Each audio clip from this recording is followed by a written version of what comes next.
5%-এর বেশি, 0.5%ও এখন বাড়ানো যাবে না বাজেটের যে অবস্থা। এবং অর্থনীতি যে খুব যে ঘুরে দাঁড়াবে এবং সেটা জন্য আমরা যদি বলতাম তাহলে 30%ও বলতে আমার কোনো আপত্তি ছিল না। কিন্তু আমরা এমন কোনো কিছু কমিট করে যেতে চাই না যেটা পরবর্তী সরকারের জন্য একটা বড় রকমের ঝামেলা হবে। আলাপ হতে পারে, কিন্তু জোরের সাথে আমরা 5 থেকে হয়তো আর একটু বেশি বলতে পারবো, কিন্তু আমরা এমন কোনো কিছু অবাস্তব আশা দিয়ে তার পরবর্তীকালে সেটা রক্ষা হলো না, সেটা আমরা অবশ্যই সেইভাবে আমরা চিহ্নিত হতে চাচ্ছি। তাদেরকে আমরা ডেকেছিলাম, আমন্ত্রণ জানিয়েছিলাম এবং তাদেরকে যেই বাস্তবতার প্রেক্ষিতে আমরা আমাদের অর্থনৈতিক বাস্তবতার প্রেক্ষিতে যতটুকু সরকারের সম্ভব সেটা তাদেরকে জানিয়েছিলাম। তবে এটা অনস্বীকার্য যে শিক্ষকদের যে বেতন সেটা অবশ্যই এটা যত বেশি করা যায় সেটা করা দরকার। বিশেষ করে বর্তমান পর্যায়ে যেটা আছে তার থেকে মানে বড় রকমের একটা লম্ফন সেখানে দরকার এবং সেটাতে নীতিগতভাবে আমরা একমত যেটা করা দরকার।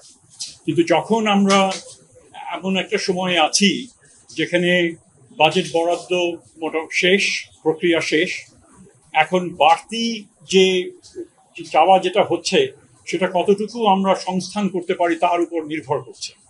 তো কাজেই আমরা সেটা অর্থ মন্ত্রণালয়ে আমরা পাঠিয়েছিলাম এবং যখন এই রাস্তায় আন্দোলন এগুলোর প্রেক্ষিতে বেশ কয়েকবার যোগাযোগ হয়েছে, পরবর্তীকালে অর্থ মন্ত্রণালয় থেকে আমাদেরকে জানানো হলো যে তারা 1 নভেম্বর থেকে 5% হারে তারা সেটা দিতে পারবেন এবং যেটা হচ্ছে যে ন্যূনতম যেটা হতে পারে সেটা হচ্ছে যে 2000 টাকা সেটা থাকবে।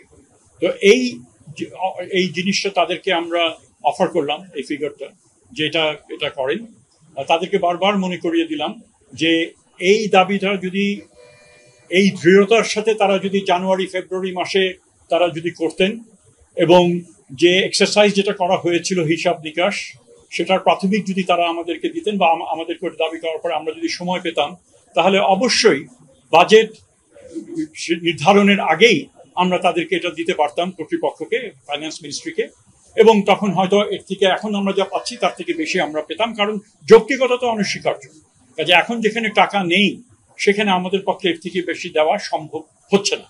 সো এটা তাদেরকে জানিয়েছি।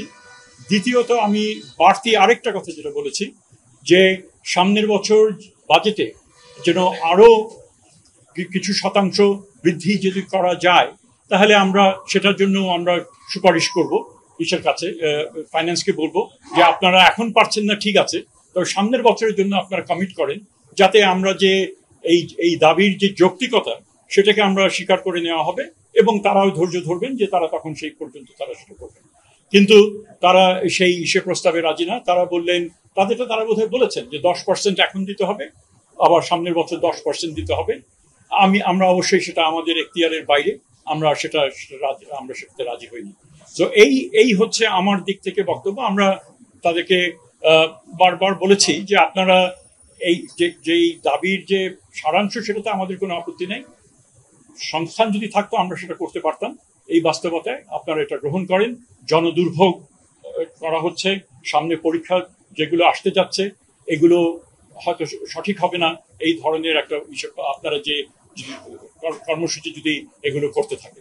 সো এই হচ্ছে বলেছি। এখানে তথ্যগত কতগুলো বিষয় যেটা হয়তো আগের আলোচনায় আসেনি, আমরা কিছু এক্সারসাইজ করেছি। পে কমিশন সরকার গঠন করেছে, খুব সম্ভবত জানুয়ারি ফেব্রুয়ারির দিকে পে কমিশন রিপোর্ট দেওয়ার একটা সম্ভাবনা রয়েছে। সো অটোমেটিক্যালি পে কমিশন এবং সেখানে 50-70 এমনকি 100% বৃদ্ধি হতে পারে এই ধরনের ইঙ্গিত আমরা পাচ্ছি। তাহলে পুরোটাই কিন্তু অনেক বেশি এটা আপনার বাড়বে। তো যেখানে এত কম ছিল 1000 টাকা, সেই তুলনায় এত অল্প সময়ের ব্যবধানে এটা এতখানি বাড়ছে, আমরা সেটাও তাদের সামনে তুলে ধরেছি। এটা আপনারা একটু বিবেচনার মধ্যে নেয়। আমাদের আরেকটা কথা আমরা তাদেরকে বলেছি, ওরা যখন বললেন যে আমাদের কাছে গ্রহণযোগ্য না, আমরা তখন বলেছি যে এখানে এই যে পার্সেন্টেজে যে আমরা ট্রানজিশন থোক বরাদ্দ থেকে আমরা পার্সেন্টেজ টার্মসে শতকরা হারে যাচ্ছি, এটা খুবই একটা গুরুত্বপূর্ণ সিদ্ধান্ত। এই কারণে যে পরবর্তীকালে যখনই তারা পে নিয়ে কথা বলবেন এবং পে যখন বাড়বে তখন যখনই বেসিক পে বাড়বে তখন এই বাড়ি ভাড়াটাও সেই পার্সেন্টেজ এটা বাড়বে। এখন ওনারা যদি এটা রিজেক্ট করেন এবং আমরা যদি এটা সামনের দিকে এগিয়ে না যাই, তাহলে কিন্তু পরবর্তী সরকার যদি আসেন এবং সেখানে যদি তারা যদি ঠোক গড়াতেই থাকতে চান, তাহলে তাদের খুব যে একটা গেইন হবে কি, এই প্রশ্নটা তাদেরকে আমরা রেখেছি। আমরা মনে করেছি যে একটা সুযোগ এসছে এটা বৃদ্ধি করার জন্য, এবং সেই কারণে আমরা তাদেরকে বিশেষভাবে আবেদন জানিয়েছি যে আপনারা এটা গ্রহণ করেন। কিন্তু আমার মনে হয় যে আমাদের মানে যেটাই মনে হয় না, তারা জানিয়েছেন এটা তাদের কাছে গ্রহণযোগ্য না, এটা এটুকু আমি বলছি। এখন তাদের বিবেকের কাছে আমরা ছেড়ে দিয়েছি যে আমরা কতটুকু, এটা বিবেকের বিষয়, এটা বাস্তবতার বিষয়। Let me put it this way, যে আমার যদি অর্থ যদি না থাকে, আমি কি তাহলে কি এরকম হবে যে আমি মুখে প্রমিস করলাম আজকে ওনাদেরকে চলে যাওয়ার জন্য, বললাম যে আমরা দেবো, এবং পরবর্তীকালে আমরা দিতে পারলাম না? এটা কি একটা ভালো হলো নাকি? খুব অনেস্টলি আমার যা আছে সেই বেসিসে আমি তাদেরকে আমার সীমাবদ্ধতা জানাচ্ছি। একই সাথে সাথে আমি এটাও বলছি যে আমি যথেষ্টভাবে চেষ্টা করব আমরা যাতে আরো 5% পরবর্তীকালে, এবং সম্ভব হলে তার থেকে বেশি নেক্সট ইয়ার থেকে করা। এখন সেটা যদি তাদের কাছে গ্রহণযোগ্য না হয়, তাহলে তো এটা তো আমি শিক্ষক হিসাবে, এবং তারাও শিক্ষক, এবং সামনে পরীক্ষা, এগুলো মিলিয়ে তাদের বিবেক যেটা যেভাবে তাড়না করে সেটা করা। আর আমার তো মনে হয় যে তথ্য দিলেন যে যারা মোটামুটি ভাবে তাদের মধ্যে আর্থিক সঙ্গত অত ভালো না, তাদের কিন্তু চাহিদা কিন্তু বহুলাংশে সেটা পূরণ হয়ে যাচ্ছে। এই অ্যাটলিস্ট এই 10%-এর বিষয়টা ভালো, আরো বেশি হলে ভালো হতো। এই বিষয়গুলো তারা কি জানাবেন তাদের সদস্যদের? আমি আশা করি তারা জানাবেন। তারপরেও যদি তারা সিদ্ধান্তে অটল থাকেন, আমার সেখানে করার কিছু নেই। আমি তো সেটাই বলছি, শুনেন, 5%-এর বেশি, 0.5%ও এখন বাড়ানো যাবে না বাজেটের যে অবস্থা, এবং অর্থনীতি যে খুব যে ঘুরে দাঁড়াবে, এবং সেটা জন্য আমরা যদি বলতাম তাহলে 30%ও বলতে আমার কোনো আপত্তি ছিল না। কিন্তু আমরা এমন কোনো কিছু কমিট করে যেতে চাই না যেটা পরবর্তী সরকারের জন্য একটা বড় রকমের ঝামেলা হবে।